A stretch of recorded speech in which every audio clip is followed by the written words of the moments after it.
Sadguru Nath Maharaj Ki Jai, and welcome to Jagadambe Reads the Holy Books of India, ShrimadBhagavatam249. As you may remember, little Krishna was 3 months old, and Yashoda decided to give a big party for him on the banks of the river, and everybody came and they were singing and dancing.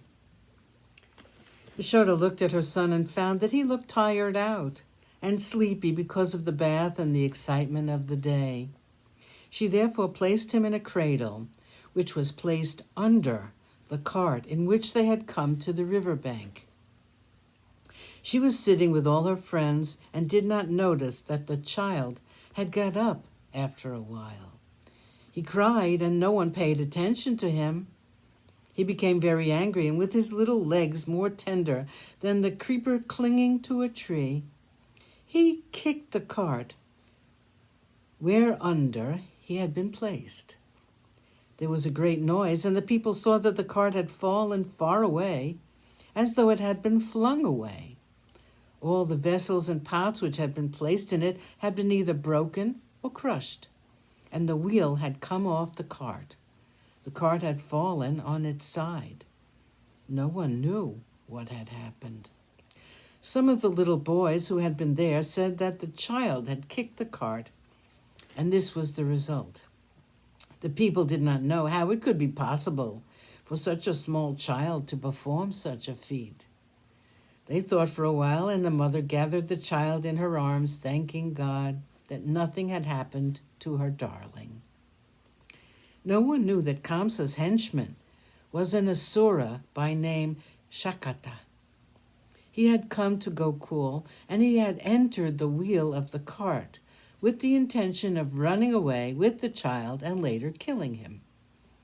The Lord knew what he was up to, and with a kick of his sacred foot he killed the asura, and no one knew what had happened. Once Yashoda, after bathing her son, sat in the courtyard with the child on her lap. All of a sudden she found that he was very heavy. She did not know why, and thinking it was just her imagination, she tried to forget it. But the weight became more and more, and finally, finding it unbearable, she placed the child on the ground. Seeing that he was sleeping, she went inside the house to mind several duties of the household. Another of Kamsa's myrmidons, Trinavarta by name, had come to Gokul to kill the newborn child. Ever since Putana died, they must have all come to the conclusion that the danger to their king lay in Gokul, in the form of the dark-skinned child, which was the darling of everyone. Trinavarta took the form of a whirlwind. Everyone in Gokula was suddenly overpowered by the fury of the sudden blast. There was so much power in the current and so much dust that no one was able to see anything. They had to close their eyes and hold on to something firm, lest they should be swept off their feet. The 8 quarters were resounding with the noise of the whirlwind, and there was darkness everywhere. People were rushing here and there in a panic.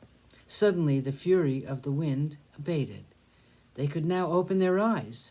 Yashoda, who rushed to the courtyard to take her child, could not find it. She called out to others, and they all looked everywhere for the child and could not find him. Stones and dust were falling from the sky incessantly, blinding them. And on the search still went on for the child, which could not be found. The entire Gokul was plunged in woe, since their dear beloved child was nowhere to be seen.